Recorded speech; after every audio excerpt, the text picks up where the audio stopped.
Hi guys, welcome back to my channel. It's Angela, and it rained all day today, and it's been cold, so I haven't had a chance to do my week ahead spread.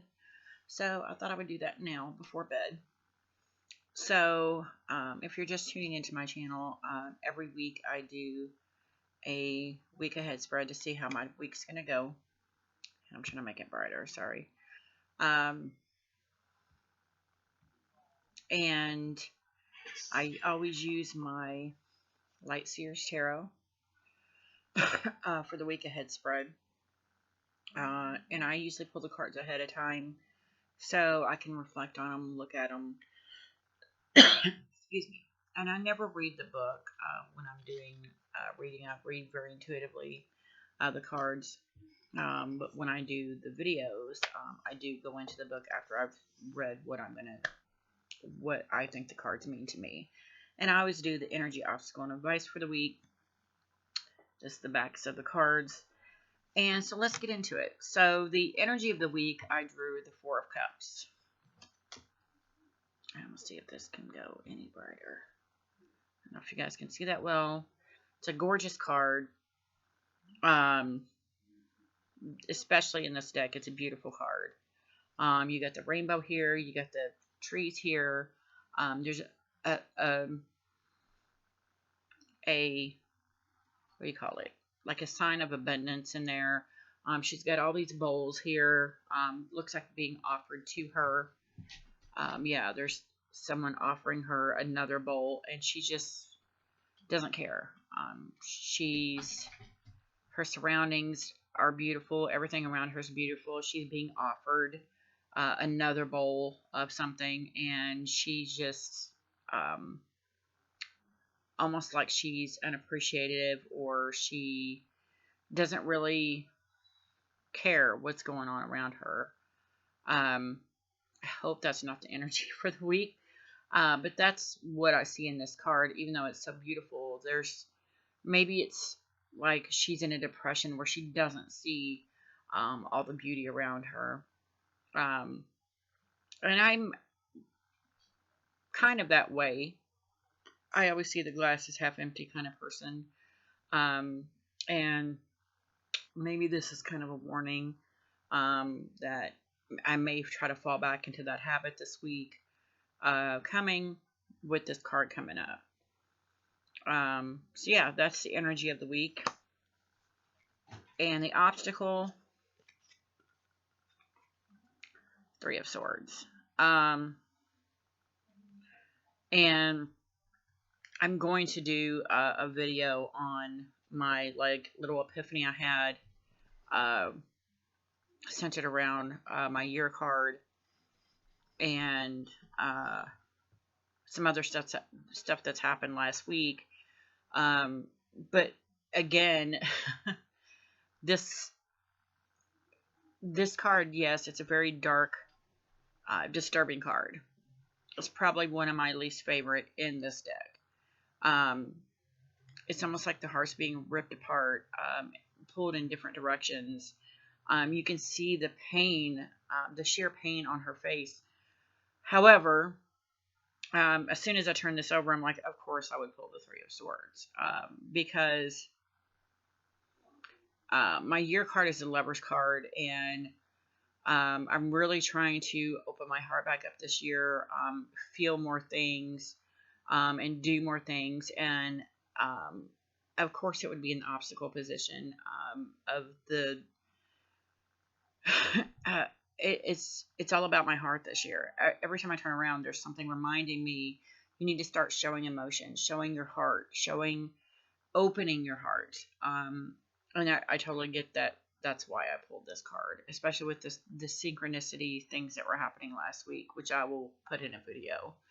But yeah, I totally get that as the obstacle, because that's always my obstacle, is not opening my heart more. And I totally get that with this card this time. And then the advice of the week, I got the Two of Pentacles, which to me, this card will forever be about balance. And for me, with the synchronicities that were happening last week, the spread I pulled for last week, the things that's been happening continuously coming up in a card, like my card of the days and stuff like that. It's literally telling me balance, balance, balance. And to me, the balance is balance the head and heart. There needs to be a link between them and a balance between the two of them. And I think this is just my reminder to maintain that balance once I have it. And the heart could be that maybe this is me not seeing that I have that balance. And then this is seeing, this is always your forever obstacle is not opening your heart enough. And then this is saying balance the two out, the head and the heart. So I totally get that with these cards. So yeah, let's go to the book and see what the book says. So we're going to start with the Four of Cups.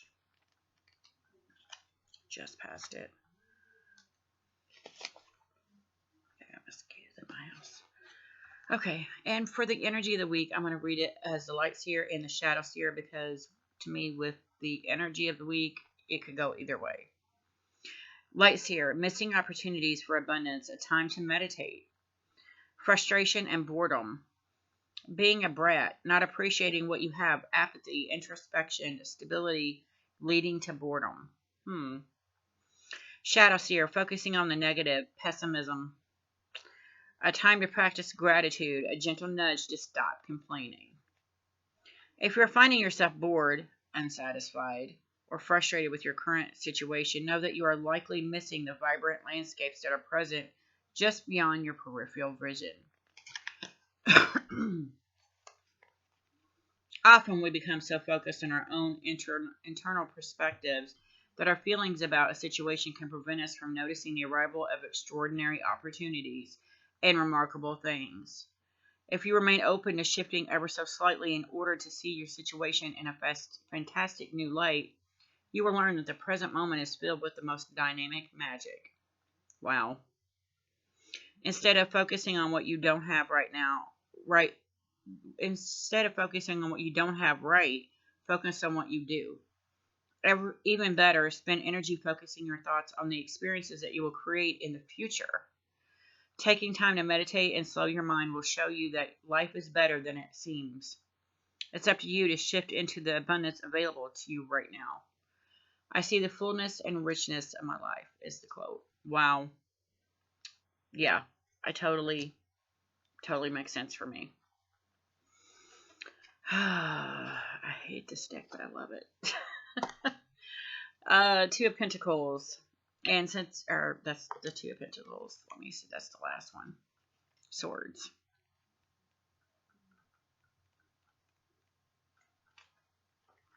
Okay, okay. So the Three of Swords is what we're looking for. And since this is the obstacle, I'm going to read the Shadow Seer side. Shadow Seer, not accepting loss, a need to heal, being stuck in your grief or sadness, not seeing the part you played in a loss or heartbreak. Heartbroken, she falls to her knees and screams to the universe for a second chance. Separation can come in many forms, from the loss of a relationship or identity to this disintegration of belief, purpose, or goals. Separation from what we thought we had can mark painful moments in our lives. If you find yourself amidst wavering realities and losing something that feels near and dear to your heart, know this too shall pass. This severing, although painful, is a necessary part of the process. Despite all proof to the contrary, your brightly lit future will arrive because of this experience. Tie yourself to your light and prepare to spend some time nurturing your tender spirit. These shadowy times are always opportunities to become stronger and more resilient. So give yourself time to heal and know that you will love, thrive, and find inspiration again soon. Wow. And then it says, my heart. Wow. The quote at the bottom says, my heart remains tender and open. That is, I just got chills. Every time I turn around, I'm getting, keep your heart open your heart. feel these feelings, feel things, and I'll go more into detail when I do that video. But the Two of Pentacles is the advice for the week, and since it's the advice, I'm going to read the Light Seer and Shadow Seer side, since to me advice could go either way. Light Seer, a need to balance many aspects of self, juggling obligations, equilibrium, seeking harmony. Shadow Seer, being out of balance, disharmony, committing to too many things, a need to prioritize, a time to slow down. With all those roles and responsibilities that you've been juggling, you may be feeling a little imbalanced, busy much. Maybe your calendar is totally overbooked and you're feeling the stress of being stretched in too many directions. You may be feeling the need to better balance dualities or opposing aspects of your life, your time alone versus your time with others, or your material life versus your spiritual life, etc. Make sure you aren't investing too many resources in one area at the expense of another, especially when both are equally as important, even though this card suggests that you're likely able to manage it all. Do you desire this much juggling? Put some of your precious energy into creating a balance that you absolutely love, one that will allow you time to work, play, love, and create. This equilibrium will not take from your reserves of energy, but will add to it. And then the quote at the bottom says, I create an equilibrium in my life that allows me to be my best self. Wow. So, yeah, this is one of the best. I just keep getting these same. I don't get the same cards, but I keep getting the same messages in different cards. I need to balance my head and heart. I need to open my heart. I need to stop complaining, stop whining, stop woe is me, and look around at what I have. And that, in a nutshell, is what this reading to me is about. So, yeah, that is this week's week ahead spread. If you like this video, give me a thumbs up. If you want to see more videos, please subscribe. And don't forget to hit that notification button so you are alerted to any future videos. And you guys have a great night. Bye.